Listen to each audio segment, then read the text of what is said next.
ये जो पढ़ रहे हैं वो एक्चुअल में करेक्ट है कि नहीं है। तो सभी विद्यार्थी आ जाएं। 12 बजे हम मध्य प्रदेश के हरदा जिले के ऊपर चर्चा करेंगे। हरदा जिला जो कि नर्मदापुरम संभाग के अंतर्गत आता है।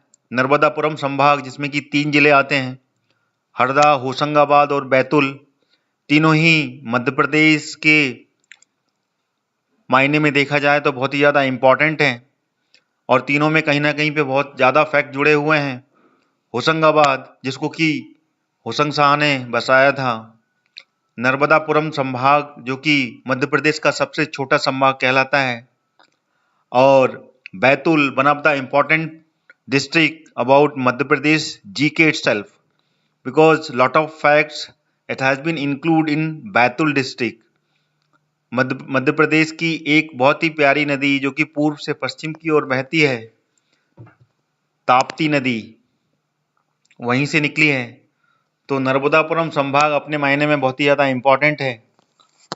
तो आप सभी विद्यार्थी हरदा जिले के बारे में पूरी जानकारी के लिए एकत्रित हों यहाँ पर, और बहुत ही ज़्यादा इम्पोर्टेंट रहेगी ये क्लास। सारे फैक्ट्स हम इसमें रखेंगे।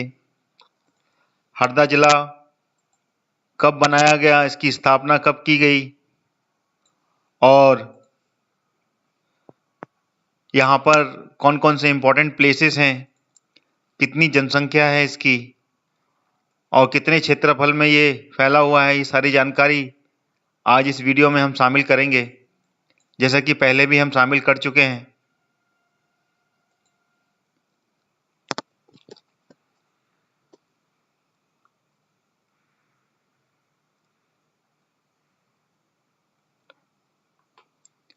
चलिए शुरू करते हैं, 12 बजने वाले हैं।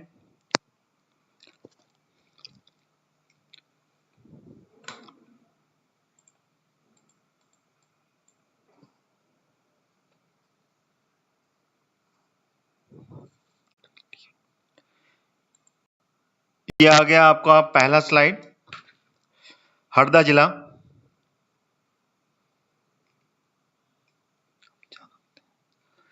चलिए, हरदा जिला मध्य प्रदेश के नर्मदापुरम संभाग में आने वाला ये जिला मध्य प्रदेश का सबसे छोटा संभाग, उसके अंतर्गत आता है ये हरदा जिला।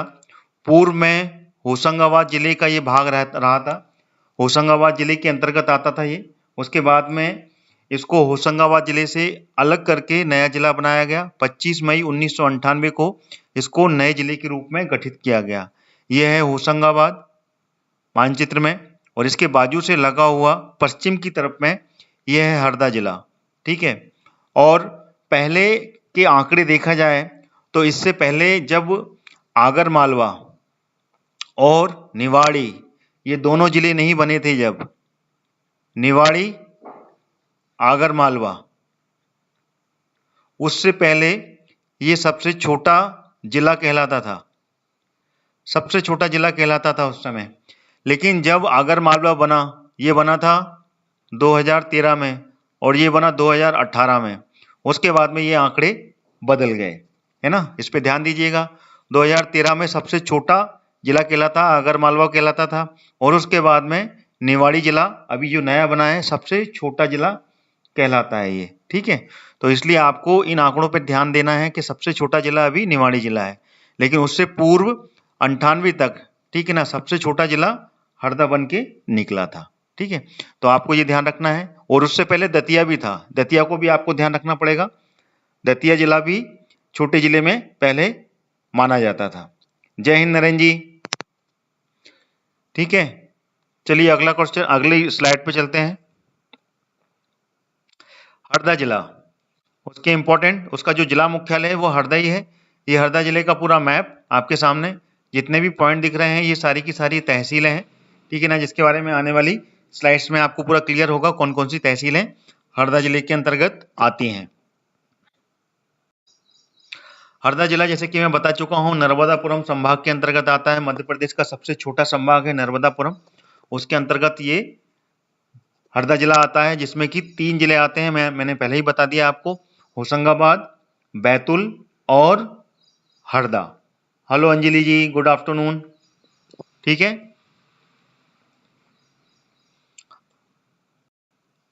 इसका जो क्षेत्रफल है वो है 3,334 स्क्वायर किलोमीटर में ये पूरा फैला हुआ है मध्य प्रदेश में। ठीक है, मध्य प्रदेश में ये 3,334 स्क्वायर फीट में फैला हुआ है। और इसकी जो पॉपुलेशन है, ठीक है ना, पॉपुलेशन स्लाइड्स में नहीं है, मैं अलग से बता रहा हूँ, वो है 5,70,302। 2011 के सेंसस के अकॉर्डिंग, 2011 की जनगणना के अनुसार हरदा जिले की जो पॉपुलेशन है, जनसंख्या है, वो 5,70,302 है। ठीक है, तो आपको ये ध्यान रखना है, ये इसका स्क्वायर किलोमीटर इतने एरिया में ये फैला हुआ है। अगली स्लाइड आ गई, लिंगानुपात, सेक्स रेशो। सेक्स रेशो जो है वह है 1000 मेल्स पर 935 फीमेल। ये सेक्स रेशो है हरदा जिले का। ठीक है, अगला क्वेश्चन आ गया, सॉरी अगली स्लाइड आ गई, क्वेश्चन बोल दिया मैंने। पॉपुलेशन डेंसिटी, जनघनत्व है 171 पर स्क्वायर किलोमीटर। हरदा जिले में जो जनसंख्या है वो निवास करती है, लोग जो रहते हैं पर स्क्वायर किलोमीटर में वो रहते हैं 171 पर स्क्वायर किलोमीटर। ठीक है,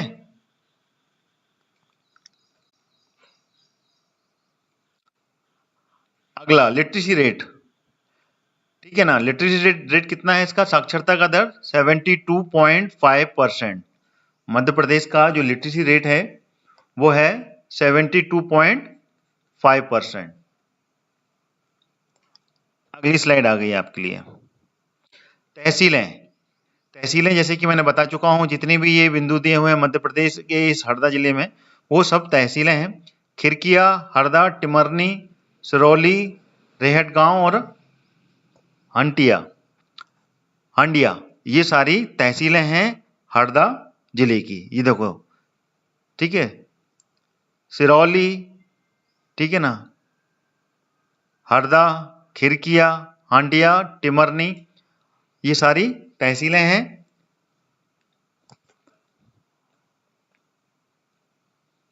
विकासखंड, डेवलपमेंट ब्लॉक जो है हरदा के वो है खिरकिया, हरदा और टिमरनी। ठीक है, अगला पॉइंट आ गया, हरदा जिले के इंपॉर्टेंट फैक्ट्स जो कि एग्जाम में पूछे जाते हैं वो सारे इसमें मैंने इंक्लूड किए हैं, और अन्य पॉइंट जो नहीं होंगे इसमें इंक्लूड वो भी मैं बाद में आपको बताऊंगा। नर्मदापुरम संभाग के अंतर्गत आने वाला हरदा जिला जनसंख्या की दृष्टि से, ठीक है ना, ये सबसे छोटा जिला, जैसे कि मैंने पहले बता चुका हूं, 1998 में ये जिला बना था, तो उस समय ये सबसे छोटा जिला आता था, लेकिन अभी ये सबसे छोटा जिला नहीं है, है ना। तो इसको आप बिल्कुल याद नहीं कीजिएगा। सबसे छोटा जिला अभी 2018 में बना है, वो बना है निवाड़ी जिला। ठीक है ना, इस पॉइंट को याद रखिएगा, जो निवाड़ी जिला है वो सबसे छोटा जिला है। ठीक है ना, तो ये पॉइंट्स क्योंकि पुराने हैं इसलिए इसको मैंने यहाँ पे इंक्लूड किया है, और इसको आपको याद रखना है। कई जगह मिल जाएगा आपको, लेकिन do not follow that points. Actual point is Niwari जिला। निवाड़ी जिला जो है मध्य प्रदेश का सबसे छोटा जिला है, ठीक है ना, और जनसंख्या की दृष्टि से यहाँ पर सबसे कम आबादी रहती है। ठीक है ना, और दूसरा जिला जो आता है वो आगर मालवा आता है, हरदा नहीं आता। ठीक है, इसलिए आपको ध्यान रखना है इस तरीके से पॉइंट्स को। अगला पॉइंट आ गया, इस पॉइंट को याद नहीं रखना, हरदा कृषि उत्पादकता की दृष्टि से मिनी पंजाब कहलाता है। हाँ, इसमें ध्यान रखना है, हरदा जो है वहां पर जो कृषि का उत्पादन होता है, गेहूं, ठीक है ना, गेहूं का उत्पादन हरदा जिला में बहुत अधिक होता है। गेहूं, होशंगाबाद, हरदा, ये क्षेत्र जो है यहाँ पे गेहूं की उत्पादकता बहुत ज्यादा है, इसलिए कृषि उत्पादकता की दृष्टि से ये मिनी पंजाब कहलाता है। यहाँ पर सबसे अधिक गेहूं भी किया जाता है। ठीक है, जैसे कि पंजाब में गेहूं का उत्पादन अधिक होता है, उसी तरीके से यहाँ पर कृषि की उत्पादकता की दृष्टि में ये मिनी पंजाब कहलाता है, और सबसे अधिक यहाँ पर कृषि की उत्पादकता देखी जाती है। हरदा प्रदेश का सर्वाधिक जोत वाला जिला है। सबसे अधिक जोत यानी कि सबसे ज्यादा कृषि की क्षेत्र की भूमि सबसे ज्यादा हरदा जिले में मिलती है। ठीक है ना, जोत, एक जोत जो होती है वो 2 हेक्टेयर की होती है, ये आपको ध्यान रखना है। 2 हेक्टेयर की एक जोत भूमि होती है, तो सर्वाधिक जोत वाला जिला कहलाता है वो हरदा जिला कहलाता है। ठीक है, आप सभी को मेरी आवाज आ रही है? अपने कमेंट जरूर देते जाएं मेरे को, जिससे मुझे पता चलता रहे कि आप मेरे साथ में जुड़े हुए हैं और आपको सारी चीजें क्लियर हो रही हैं। ठीक है, और जितने भी नए विद्यार्थी हैं वो मेरे चैनल को सब्सक्राइब कर लें ऑल नोटिफिकेशन के साथ में, और मेरी क्लास को लाइक करते हुए जरूर चलें। ठीक है, सभी विद्यार्थी मेरी क्लास को लाइक जरूर करें। चलिए आगे बढ़ें। अगला पॉइंट, ठीक है, कान्हा बाबा का मेला। मेले के मामले में देखें तो हरदा में कान्हा बाबा का मेला लगता है, जो हरदा जिले में हर वर्ष कान्हा बाबा की समाधि पर आयोजित किया जाता है। हरदा जिले का मेला है ये कान्हा बाबा का मेला। ठीक है,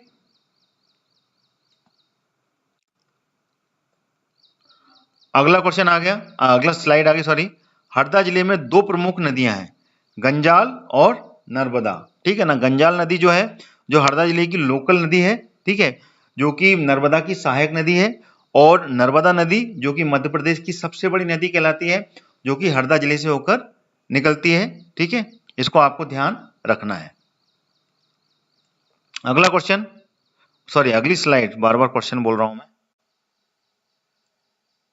NH-59A, NH-59A, ये जो नेशनल हाईवे है ये हरदा से होकर गुजरता है। ठीक है,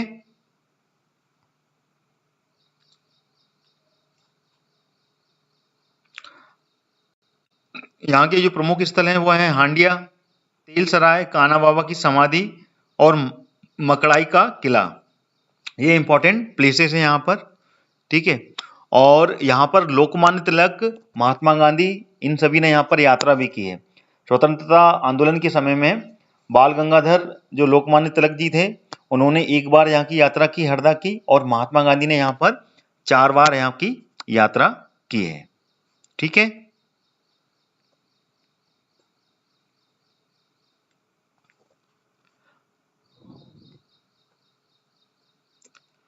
यहाँ के जो इंपॉर्टेंट प्लेसेस हैं, धर्मस्थल, वो कौन कौन से हैं? हांडिया का रिद्धिनाथ का मंदिर, चरवा ग्राम में प्राचीन गुप्तेश्वर शिव मंदिर, और भुन्नास का सती मंदिर। ये सारे इंपॉर्टेंट प्लेस हैं यहाँ पर। ठीक है, और इसके अलावा अन्य फैक्ट्स, क्योंकि ज्यादा बड़ा है नहीं है ये, तो अन्य फैक्ट्स भी मैं बता रहा हूँ, तो ये सारे फैक्ट्स में हो गए। ठीक है,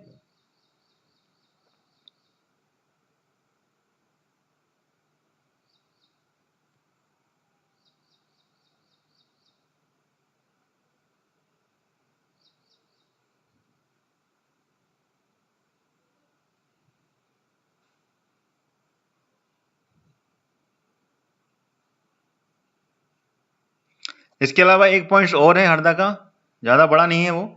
15 अगस्त 1947 को जब देश आजाद हुआ था, उस समय बैराठा, बैराठा का जो पुलिस स्टेशन है, ठीक है, बैराठा का पुलिस स्टेशन, वहां पर तिरंगा फहराया गया था सबसे पहले। तिरंगा सबसे पहले यहीं पर फहराया गया था। ठीक है, 15 अगस्त 1947 को बैराठा का पुलिस स्टेशन पर। ठीक है, तो ये सारे पॉइंट्स हरदा के थे जो कि इंपॉर्टेंट है। ठीक है, बाकी मिनरल्स के मामले में देखा जाए तो हरदा जिले में मिनरल्स जो मिलते हैं वो नर्मदापुरम संभाग के बारे में अपन समझ सकते हैं कि वहां पर टिन मिलता है, बैतूल जिले में टिन निकाला जाता है, और टिन के साथ में टंगस्टन होशंगाबाद के आगर गांव में निकाला जाता है। तो ये इंपॉर्टेंट चीजें हैं जो कि मिनरल्स जो कि नर्मदापुरम संभाग के अंतर्गत होती हैं। हरदा इंपॉर्टेंट जो है, हरदा अकेले में ही अगर कुछ देखा जाए तो हरदा में क्या निकलता है उसके बारे में आपको बताना चाहता हूं, अगर कुछ मिलता है यहाँ पर तो।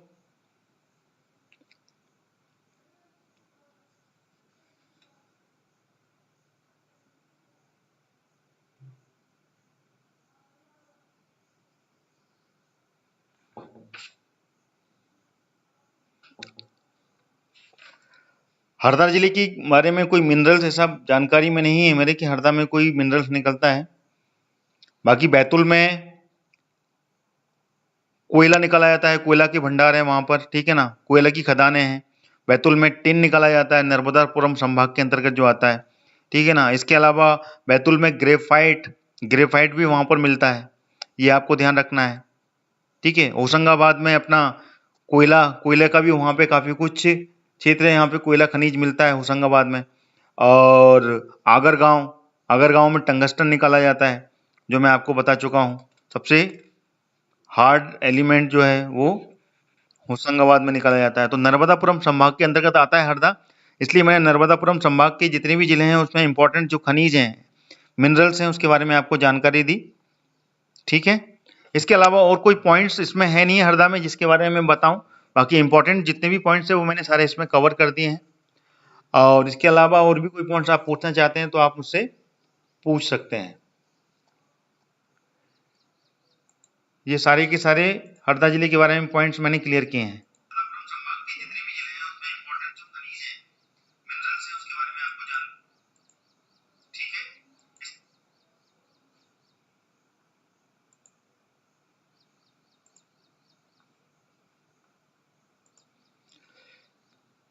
कल फिर हम आएंगे।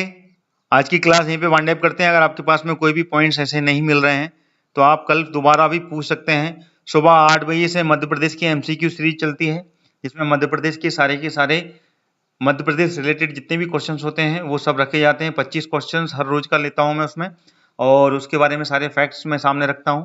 और उसके साथ साथ 12 बजे ये जिला वार जो वीडियो लाइव क्लास है वो चलती है, ठीक है।